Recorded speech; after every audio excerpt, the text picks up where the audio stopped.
Good morning, students. Myself Kamalnath. I am once again before you, bringing with me a very interesting poem, A Sea of Follies. This poem is composed by Taru Dutt, a Bengali poetess, an Indian poetess, whose life span was very short. It's tragic, very sad that she was just born in 1856 and died at the very short age of 21 years in 1877. But she left before her a number of prose, poetry, and of course these are very interesting, very knowledgeable for all of us. Let us see here what is in this poem, A Sea of Follies. This is the very first video of this week, and this week we will learn this poem about the poetess, poem, and all the question answer that is in the exercise of this poem. So let us see here first the biography of the poetess. Taru Dutt was an Indian poetess who was born on 4th March 1856 in Kolkata. Taru Dutt was the youngest child after her sister Aru and brother Abzu. In England, she continued her higher French study. She had studied her just higher French here in England. Taru Dutt was a natural linguist, and in her short life she became proficient in Bengali, English, French, and later on in Sanskrit. She left behind an immense collection of prose and poetry, which are all so much motivating, inspiring, and knowledgeable for all of us. When her collection of Sanskrit translations, ancient ballads, and legends of Hindustan was published posthumously in 1882. Let me clear the meaning of posthumously. If any book is published or any award is given to any person after the death, then that is here called posthumously. So this book was also her that was her ancient book, ancient ballads and legends of Hindustan, published after her death in 1882. Edmund Gosse wrote an introductory memo for it. For that book, the great writer Edmund Gosse wrote an introductory. What he told in that? In this, he wrote of Taru Dutt, she brought with her from Europe a store of knowledge that would have sufficed to make an English or French girl seem learned, but which in her case was simply miraculous. She died in 1877 at the very little age of 21 years. Let us see about this poem. The poem that is A Sea of Follies. She has expressed her love for her nature, including her great attraction, great beauty of the garden she is describing. So let us see what is here the meaning of here Sea of Follies and how she is justifying the title of the poem. A Sea of Follies is a nature poem written to express the poetess' admiration and love of a garden.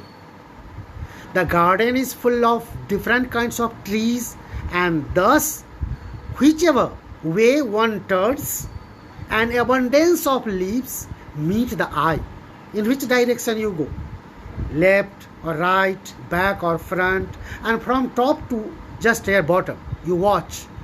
You can see here abundance of leaves that meet to our eyes.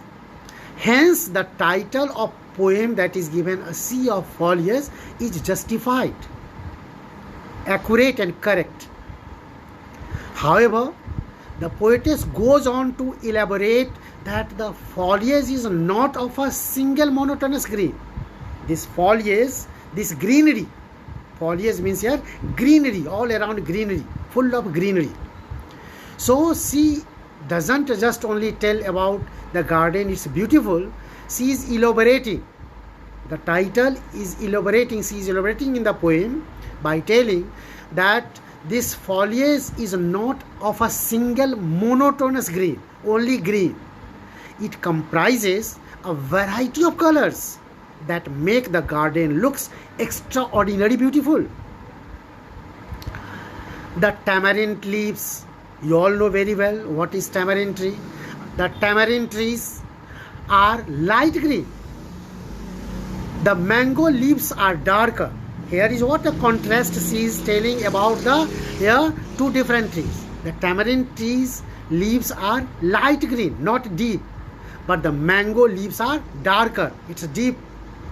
The trunk of the palm trees look grey amid green, and there is the bright red of the simul trees, that is silk trees, simul trees. However, even more beautiful than their colors is the sight of the moon, which is peeping through the bamboo trees in the evening, and the white lotus shining as bright as a silver cup in the moonlight. She has described the beauty of the greenery of the foliage in different ways, and she tells, when at the daytime you see in the brightness of the sun, when you see the different and contrasting colors that add to the beauty of the garden, is no doubt surprising. And at the same time, she tells and suggests to enjoy and watch the beauty of the garden at night, when the moon shines.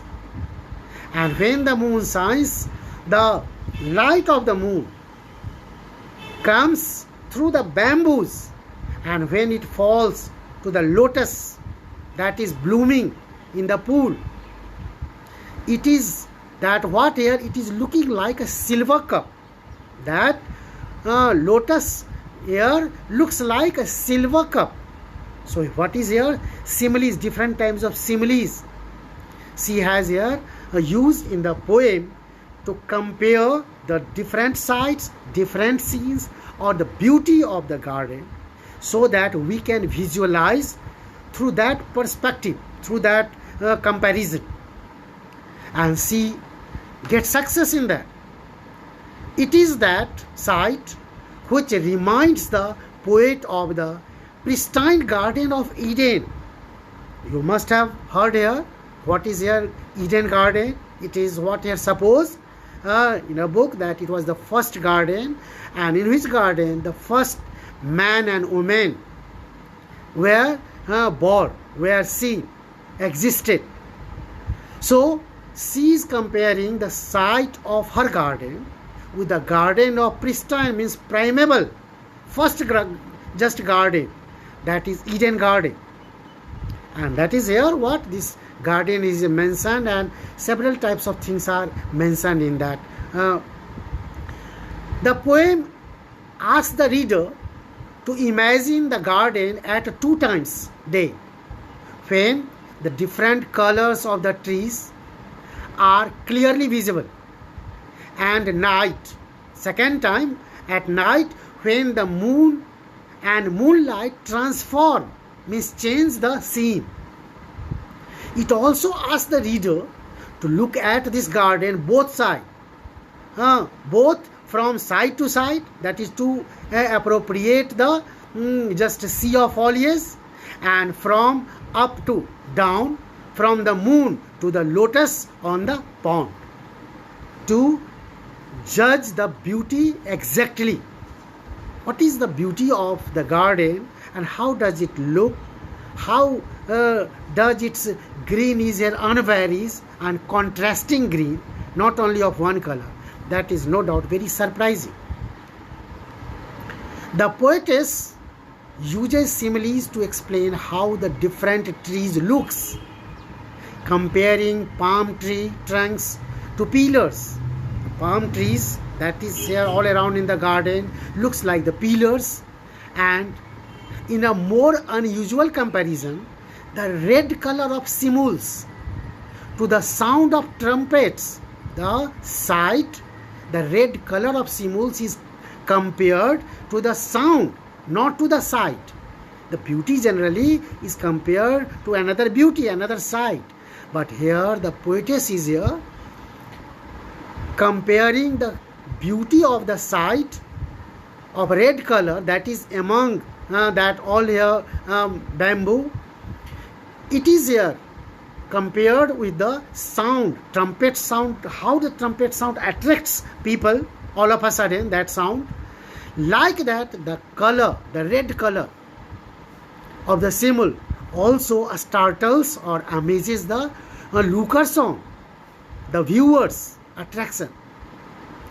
And comparing it to the Eden garden, which can only be imagined, cannot be only visualized but can be imagined. The beauty can be imagined, and by stressing how amazed she feels at the beauty, as if it is hard to believe.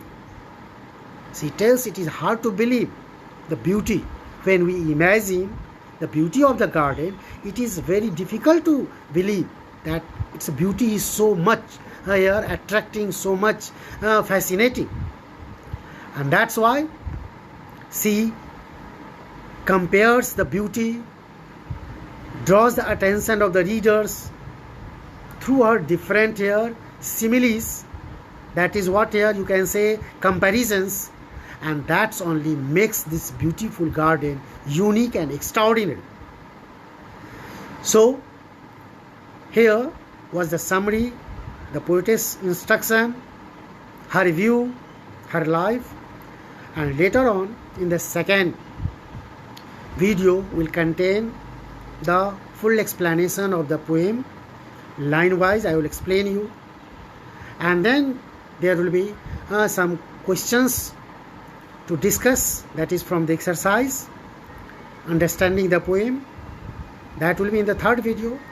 So I am sure that you must have grasped, you must have assimilated the beauty of this poem that is composed by Taru Dutt.